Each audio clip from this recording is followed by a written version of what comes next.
I try to convince people to slow down AI, to regulate AI. This was futile. I tried for years. Well, the biggest issue I see with so-called AI experts is that they think they know more than they do. And they think they're smarter than they actually are. I have a sort of a young cousin of mine who's graduating from Berkeley in computer science and physics, and I asked him, like, well, how many of the smart students are studying AI in computer science? And the answer is all of them. With each passing year, the sophistication of computer intelligence is growing dramatically. I mean, I really think we're on an exponential improvement path of artificial intelligence. And the number of smart humans that are developing AI is also increasing dramatically. I mean, if you look at like the attendance at the AI conferences, they're doubling every year. They're getting full. This tends to plague smart people. They just can't. They define themselves by their intelligence, and they don't like the idea that a machine could be way smarter than them. So they discount the idea, which is fundamentally flawed. That's the wishful thinking situation. And you can see this in things like AlphaGo, which went from, in the span of maybe 6 to 9 months, it went from being unable to beat even a reasonably good Go player to then beating the European world champion, who was ranked 600, then beating Lisa Doll 4-5, who'd been world champion for many years, then beating the current world champion, then beating everyone while playing simultaneously. Then there was AlphaZero, which crushed AlphaGo 100-0. And AlphaZero just learned by playing itself, and it can play basically any game that you put the rules in for. Whatever rules you give it, it literally read the rules, play the game, and be superhuman for any game. I'm really quite close to, I'm very close to the cutting edge in AI, and it scares the hell out of me. It's capable of vastly more than almost anyone knows, and the rate of improvement is exponential. We'll see this also with self-driving. I think probably by end of next year, self-driving will encompass essentially all modes of driving and be at least 100 to 200% safer than a person by the end of next year. We're talking maybe 18 months from now. NHTSA did a study on Tesla's Autopilot version 1, which was relatively primitive, and found that it was a 45% reduction in highway accidents. And that's despite Autopilot 1 being just version 1.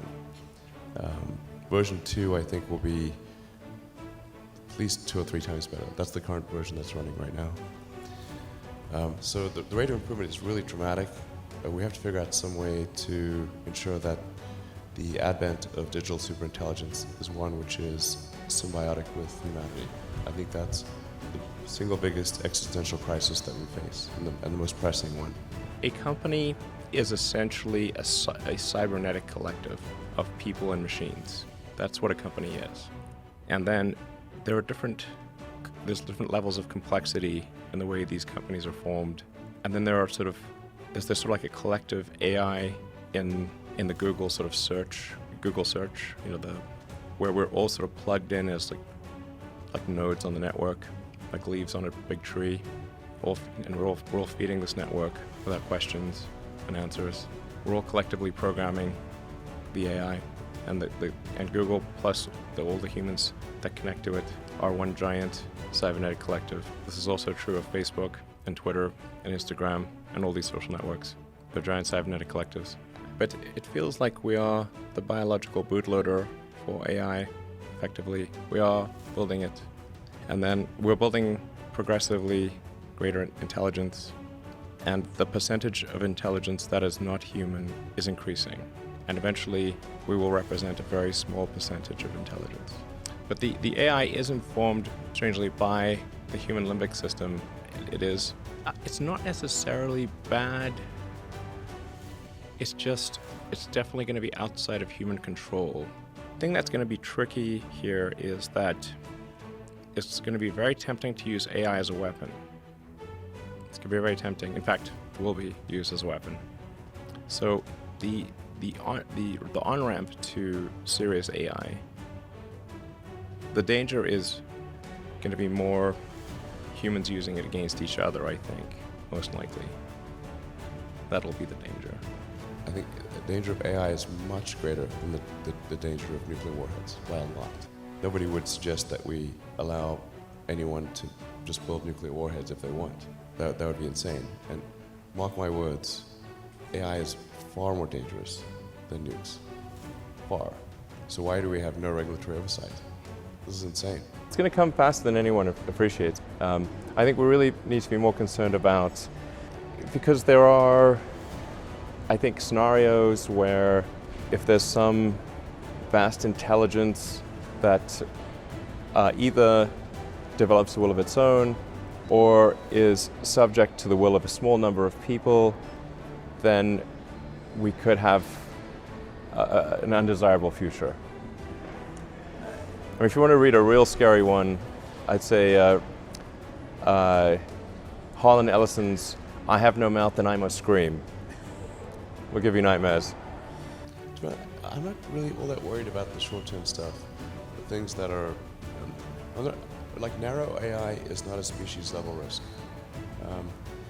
It will result in dislocation, in lost jobs, and the sort of better weaponry and that kind of thing. But it is not a fundamental species-level risk, whereas digital superintelligence is. So it's really all about laying the groundwork to make sure that if humanity collectively decides that creating digital superintelligence is the right move, then we should do so very, very carefully. Very, very carefully. This is the most important thing that we could possibly do. I'm not normally an advocate of regulation and oversight. I mean, I think one should generally err on the side of minimizing those things. But this is a case where you have a very serious danger to the public. And therefore, there needs to be a public body that has insight and then oversight on to confirm that everyone is developing AI safely. This is extremely important. I think people don't, normally the way that regulations work is very slow. This all takes many years. How long did it take for seatbelts to be implemented, to be required? The auto industry fought seatbelts, I think, for more than a decade. Successfully fought any regulations on seatbelts, even though the numbers were extremely obvious. If you had a seatbelt on, you would be far less likely to die or be seriously injured. It was unequivocal. And the industry fought this for years, successfully. Eventually, after many, many people died, regulators insisted on seatbelts. This time frame is not relevant to AI. You can't take 10 years from the point at which it's dangerous. It's too late.